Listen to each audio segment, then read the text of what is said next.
This is your family's first and most important line of defense against Mother Nature. When she strikes, make sure you call the people that I trust, my family and friends at Exterior Home Solutions. Exterior Home Solutions 2-minute drill on this Monday. Tennessee preparing for Kent State coming up Saturday night, Brent. And you asked him the question, how do you get your team prepared? I do think that Coach Happel's response was pretty good from the fact that he can just show them Northern Illinois, Notre Dame, and a few others from this past weekend to keep them kind of glued in. Yeah, but it's still a hard sell. I mean, it is, because this is a Kent State team that's 0-2, and they just haven't been. They're just not very Lost good. to a Division II school, and so yeah, I mean, that's the message, right? You only get so many opportunities, and this is what you're selling.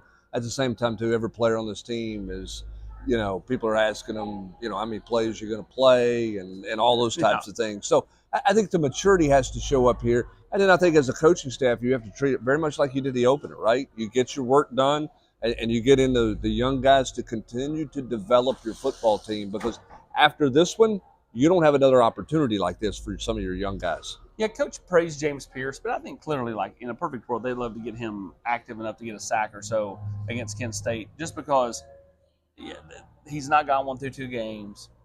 And how many snaps is he really going to play against Kent State? Yeah, I think James, and I think this is a challenge for any of those guys. I think it's a challenge in the receiver room when you're not getting a bunch of balls thrown your way. How do you affect the game? James affected the game better than anybody thinks, probably better than James realizes he affected the game. Yeah. But it's hard to not press. It's hard to not kind of get out of all of your rules and everything you're supposed to do because you're just trying to get one. So James just has to stay within himself. As Coach said, the stats will come. It'd be nice to get him one early in this game on Saturday. And, he played 10 snaps against Chattanooga. He played the most snaps of any defensive lineman against NC State.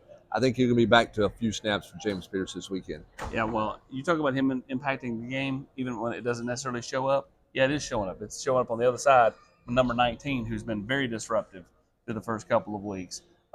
Offensively, Nico's got continued growth.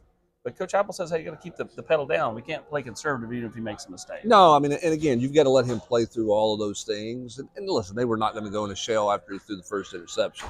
I mean, he's done too many good things for you to think that, oh, wow, that's a real problem there. I mean, you just let him get back on the horse and play the game. And they did. And Nico did some good things. But as Josh Heupel said, things he's got to improve on. I think there's some things this offensive line has to improve on pass protection. So there's plenty of room to grow.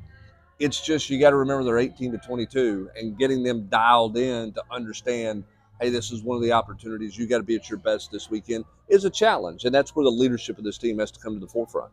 It's one of those weeks. It's a long wait until Saturday against Kent State, where the Tennessee plays Saturday night. He's Brent Hubbs. I'm Austin Price.